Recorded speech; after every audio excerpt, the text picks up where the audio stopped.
Good morning. Thanks for joining me. Will you read Matthew 26:47 through 56 with me? While he was still speaking, Judas, one of the 12, arrived. With him was a large crowd armed with swords and clubs, sent from the chief priests and the elders of the people. Now the betrayer had arranged a signal with them. He said, "The one I kiss is the man. Arrest him." Going at once to Jesus, Judas said, "Greetings, Rabbi," and kissed him. And Jesus replied, "Do what you came for, friend." Then the men stepped forward, seized Jesus, and arrested him. With that, one of Jesus' companions reached for his sword, drew it out, and struck the servant of the high priest, cutting off his ear. "Put your sword back in its place," Jesus said to him, "for all who draw the sword will die by the sword. Do you think I cannot call on my Father, and he will at once put at my disposal more than 12 legions of angels? But how then would the scriptures be fulfilled that say it must happen in this way? In that hour, Jesus said to the crowd, 'Am I leading a rebellion that you have come out with swords and clubs to capture me? Every day I sat in the temple courts teaching, and you did not arrest me. But all this has taken place that the writings of the prophets might be fulfilled.'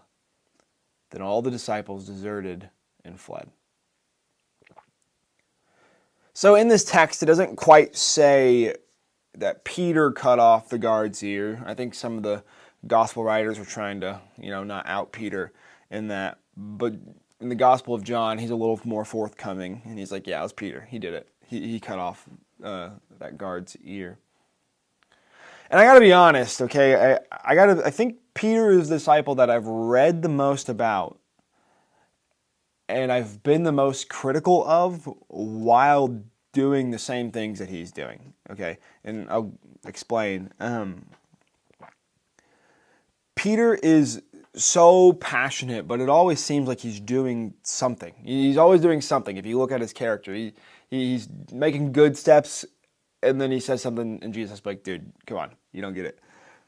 And I find myself doing the same thing sometimes. See, in the story after Judas goes in to betray Jesus, Peter is ready to defend Jesus. As the guards approach, he's like, "Jesus, I'm going to die with you. Let's do this." And he pulls out his sword, and he goes and he just slices off this guy's ear. And I read this, and I'm just like, Peter, man, you've been with Jesus face to face, sat with him, like I got to speak with him for 3 years now. Why on earth do you think he would be cool with this? Like the same guy who said, "If your enemy hits you, turn the cheek." Where's your brain growing, brother? And Jesus is going to go on. He's going to rebuke Peter, telling him that he doesn't quite get it. And I've never chopped a guy's ear off, okay? But I know, like Peter, I see half the picture and make all of the assumptions on what we should be doing, on what I think God wants me to do, or what I think should be going on. Like Peter has God in the flesh standing right next to him, and he's ready to take charge, assuming that he knows what Jesus wants him to do. And rather than turning literally right next to him and asking him, like, "Hey, what should I do? What's God's will in this?" He strikes first.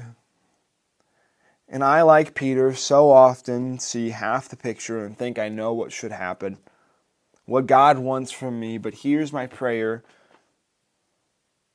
Here's my prayer for me and you, that we would be people who would seek to know the will of God first. We would seek to know the will of God before we act, not just think we know, but be people who prayerfully know, or prayerfully ask the will of God in our lives.